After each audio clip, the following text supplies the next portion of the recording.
चलिए सीधे आज के इस विश्लेषण में चलते हैं। हम 1 मई 2026 की दुनिया भर की सबसे अहम घटनाओं का एक क्विक और डिटेल्ड ब्रेकडाउन करने वाले हैं। देखिए, ये कोई आम दिन नहीं है।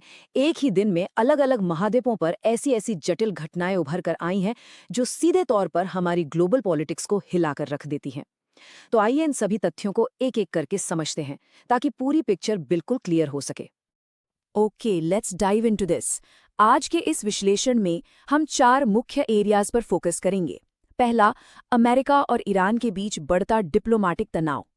दूसरा, हॉर्मुज़ स्ट्रेट और वहां का ऑयल मुद्दा। तीसरा, ग्लोबल खेलों में भू राजनीति। और चौथा, दुनिया भर में हो रहे विरोध प्रदर्शन और अशांति। ये 4 ऐसे पिलर्स हैं जिनसे आज की इस कॉम्प्लेक्स अंतर्राष्ट्रीय स्थिति को समझना काफी आसान हो जाएगा। तो शुरू करते हैं पहले विषय से, जो है अमेरिका और ईरान के बीच तेजी से बढ़ता हुआ डिप्लोमेटिक तनाव। अब हाल ही में एक शांति प्रस्ताव लाया गया था, लेकिन सच कहूं तो स्थिति शांत होने के बजाय और ज्यादा आक्रामक हो गई है। राष्ट्रपति डोनाल्ड ट्रंप ने ईरान की तरफ से आए इस प्रस्ताव पर अपनी असंतुष्टि बिल्कुल साफ शब्दों में जाहिर की है। असल में उन्होंने यहां तक कह दिया है कि अगर बात नहीं बनी तो उनका अगला कदम ईरान को पूरी तरह तबाह करना होगा। उनके ही शब्दों में कहें तो blast the hell out of करना। देखिए, मैं यहाँ किसी की तरफ नहीं बोल रहा, बस फैक्ट्स रख रहा हूँ, लेकिन ये सच में काफी कड़े शब्द हैं जो इस पूरी डिप्लोमेटिक स्थिति की गंभीरता को कई गुना बढ़ा देते हैं। Let's move to the next point और देखते हैं कि ये स्थिति आगे कैसे बिल्ड होती है। हमारा दूसरा विषय है हॉर्मुज़ स्ट्रेट और तेल का मुद्दा। डिप्लोमेटिक बयानबाजी से अब जरा आर्थिक मुद्दों पर आते हैं।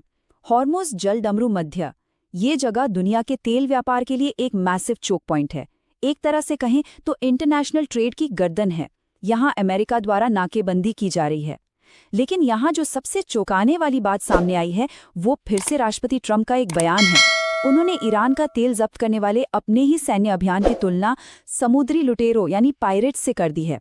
उन्होंने स्पेसिफिकली लाइक पायरेट्स शब्द का इस्तेमाल किया। ये एक बहुत ही अनयूजुअल भाषा है जो अंतर्राष्ट्रीय राजनीति में सैन्य कार्यवाही का एक नया और तीव्र पहलू दिखाती है। तो अब सवाल ये है कि इस हॉर्मुज़ संकट के मुख्य खिलाड़ी आखिर हैं कौन? एक तरफ तो हम अमेरिका की नाकेबंदी की कोशिशें देख रहे हैं और दूसरी तरफ ईरान के अपने तेल के हित हैं। लेकिन वेट, कहानी में एक ट्विस्ट है।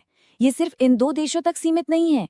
संयुक्त राष्ट्र में चीन के दूत ने एक बेहद इंटरेस्टिंग बात कही है। उन्होंने साफ किया है कि आने वाली डोनाल्ड ट्रंप और शी जिनपिंग की मीटिंग में हॉर्मुज़ के रास्ते का बंद होना एकदम टॉप प्रायोरिटी मुद्दा रहेगा। यानी ये संकट अब दुनिया की सबसे बड़ी ताकतों के रिश्तों को पूरी तरह से डोमिनेट कर रहा है। अब आते हैं तीसरे हिस्से पर और देखते हैं कि ये भू राजनीति ग्लोबल स्पोर्ट्स में कैसे एंट्री लेती है।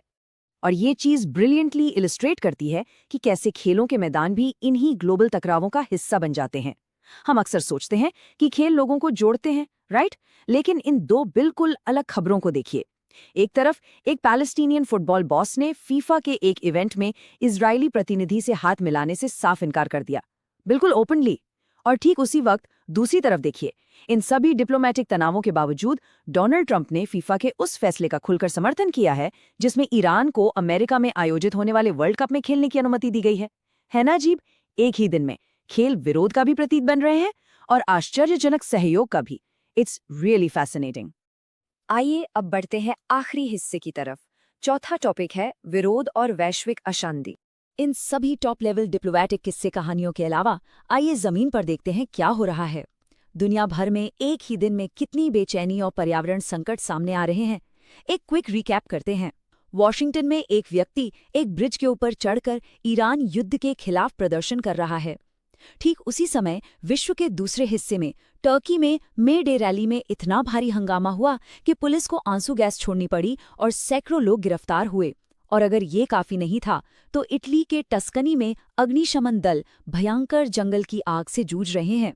ये सारी अलग अलग लगने वाली घटनाएं एक साथ मिलकर एक बड़ा आईना दिखाती हैं कि 1 मई 2026 को पूरी दुनिया एक ही वक्त में सामाजिक और पर्यावरणीय आपातकाल से कैसे गुजर रही है।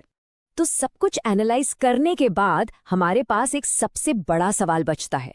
ये सभी आपस में टकराते हुए कूटनीतिक, पर्यावरणीय और सामाजिक संकट हमारी आज की मॉडर्न जियोपॉलिटिक्स को आखिर किस तरह शेप करते हैं? एक ही दिन में इन सब का एक साथ होना सिर्फ एक कोइंसिडेंस तो नहीं हो सकता ना?